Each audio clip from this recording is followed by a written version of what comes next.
or critical element of Jesus' ministry with the disciples.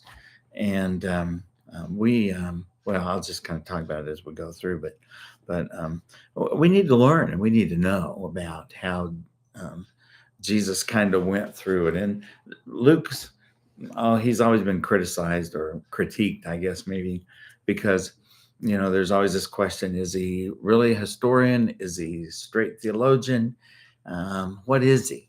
You know, who is Luke really? Because he doesn't always do things in historical chronological order compared to the other synoptic gospels. Occasionally things will match up, but not always. And so, how is it with the Gospel of Luke that he does that? And I think he's both, because he did give you historical events. He does tell you things. He may not put them in the totally right sequential order, but he does give you theology along with it, perhaps as good or even better than some of the others. And of course, when you study all the synoptics and you see the stories that they share together, then you can kind of bit and piece it together and figure out, oh, this guy left this word out, but this guy included this word. This is kind of cool, and so you can put it all together and figure it out. So with Luke, he gave us a good theology of things. So if we think about the identity of Jesus, how did he really identify? We've already said, multiple times that his favorite name or his favorite phrase for himself was Son of Man, because he really he wanted to associate as a man more with men, even though that didn't take away from his associating with God. And we're going to see that today. So we begin in chapter 9, verses 18 and 19. It says, while he was praying in private and his disciples were with him, he asked them, who do the crowds say that I am? And they answered, John the Baptist, others Elijah, still others that one of the ancient prophets has come back. And, the perception of who Jesus is, that's been troubling people for years. How do you really find his genuine true identity? There was even this search, 100 years ago, and really all through the 20th century, the search for the historical Jesus. Who is he really? And what do we really need to know about him? Well, all we really need to know is in the scriptures, and then we just need to study it and discover what it means. So Luke, if you read the Gospel of Luke, often you'll read the word while. And so does it associate it with the prior event, or does it associate it with something else, or is it a time frame in between? We really don't quite understand. Sometimes it's all of those things. And so while he was praying in private, and isn't it good to know that Jesus prayed? He was God, but he prayed a lot. He was also man, and he needed to do the kind of discipline that you and I should do. If Jesus took the time to pray, how important it is for us to pray, because we're not God. We're in the image of God, and we, by the rebirth, by regeneration, we have the Holy Spirit within us, but we're not that. We're really not at that place where he is. And so we have to really discover that and learn, don't we? That it's important to pray. So Jesus was praying in private, but his disciples were with him. And so then he asked them, who do the crowds say that I am? Now, this event, Matthew and Mark associate it with a journey they took. It's about 25 miles from where they were, or about 30 miles maybe from Capernaum. And they went up to Caesarea Philippi. And Caesarea Philippi was about the most pagan area, the most pagan city that there was, at least in the Jewish, Judea and the Holy Land surrounding that area.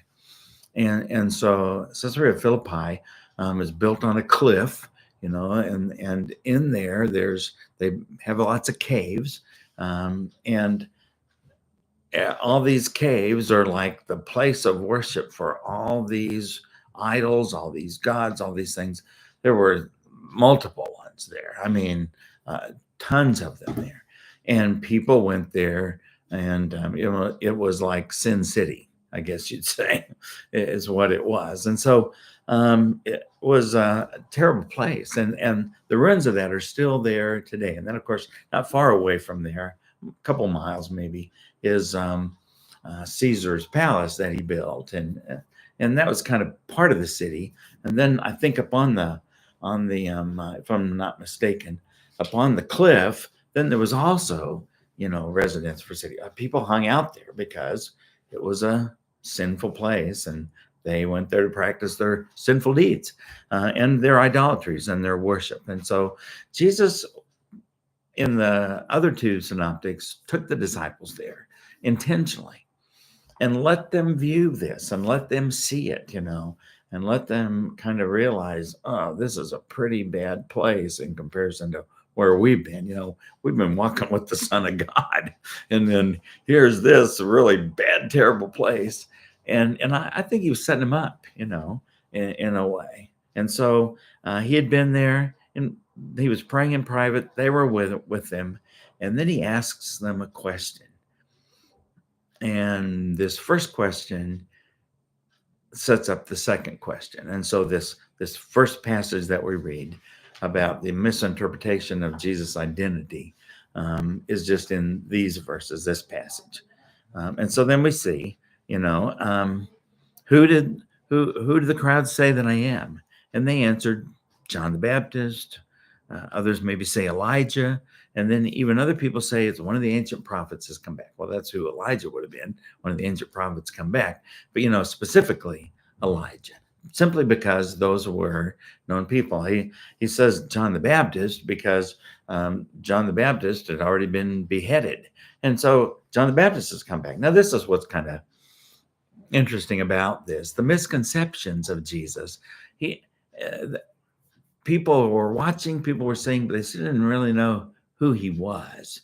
The disciples are about to tell us that they thought they had figured it out. They thought they pretty well understood who Jesus was, even though they knew him, they still didn't quite understand him yet. But they give this, and here's the irony of it. It was okay for them to think and believe that, somebody could have come back from the dead. But then when Jesus comes back from the dead, they can't accept it. That's the whole irony of the whole thing. Anyway, so here we are. And I believe even in Luke's account of this, they were probably at Caesarea Philippi, even though he didn't mention that. We don't know what Jesus was praying. Was he praying, help these knuckleheads to listen, help these guys to understand? Or was he praying, how do I really explain this to them? Because Luke 9 has the whole chapter is worthy of reading because it has so many things. One of my favorite verses is Luke 9:51, where Jesus said, or it says, Luke said about Jesus, it was at this point that he set his face to go to Jerusalem, not as a destination, but as a destiny, pretty much. Okay, so then we jump to the next section, 20 through 22, and Jesus says, but you, the first question set up the second one. Who do you say that I am? And Peter answered, and we don't know, was there quite a pause in there? We're all eyes on Peter because we know he was not afraid to speak. We know Peter was pretty boastful, and he just kind of let it out there sometimes. So we're the eyes of all the others on Peter saying, well, old man, of course, we say old man. I believe Peter was probably older than the rest of the disciples, but he wasn't old. He probably wasn't much past his mid to late 20s. And so they're all looking at him and saying, well, Peter, what are we going to say? And so Peter answered, God's Messiah. But he strictly warned and instructed them to tell this to no one.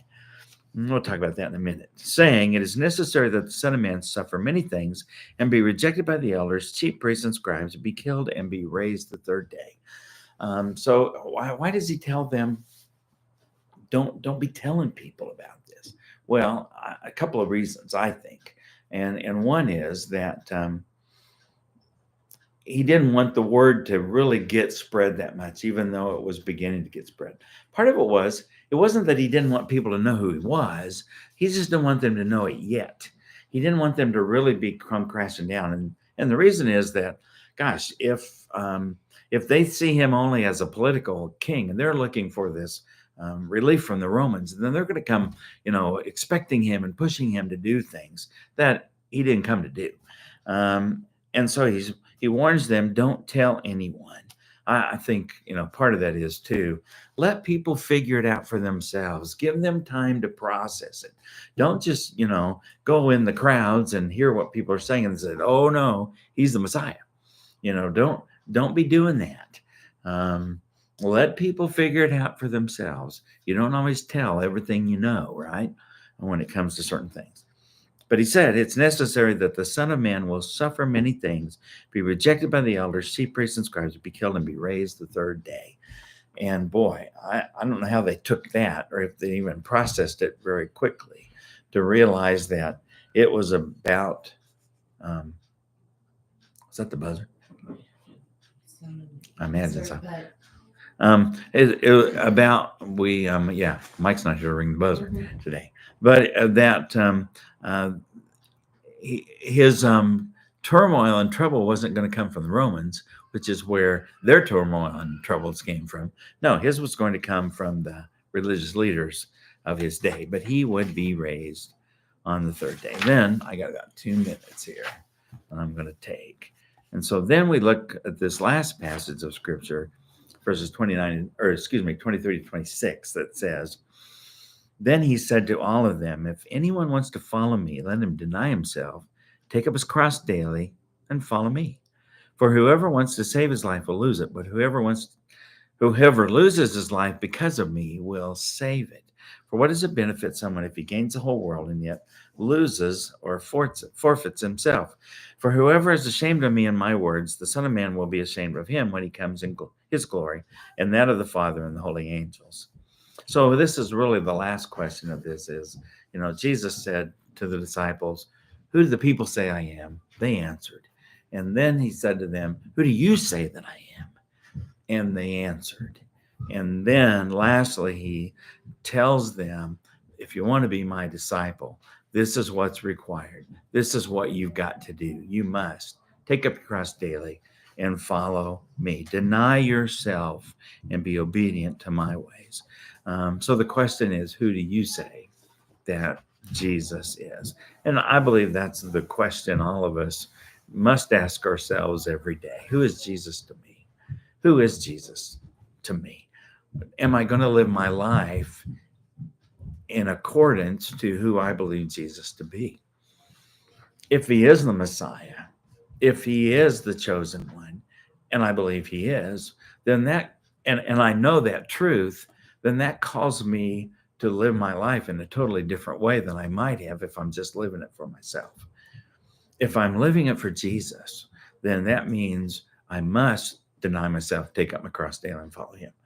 And it's not just, that doesn't mean I have to carry a wooden, two wooden sticks around with me. No, it means, and it doesn't mean, oh, well, it's my cross to bear. No, it simply means I need to be willing to die for him. I need to be willing to lay down my life for him. I need to live for him if I'm going to do it. And then Jesus said, whoever is ashamed of me and my words, well, I can't help you out. When it comes to the judgment day and you stand before the Father, I can't help you out because you've not lifted me up. You're not glorified me. So therefore, what can I do for you? If you don't really know me, if you don't really identify with me, if you don't really understand who I am, and you don't live for that, then you're missing the point.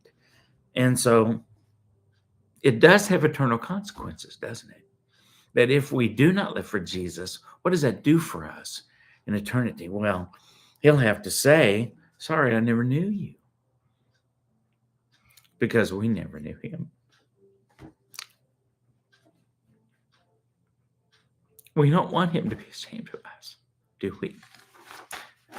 Then we should live for him. Okay, that's it. We got to go. Bye-bye.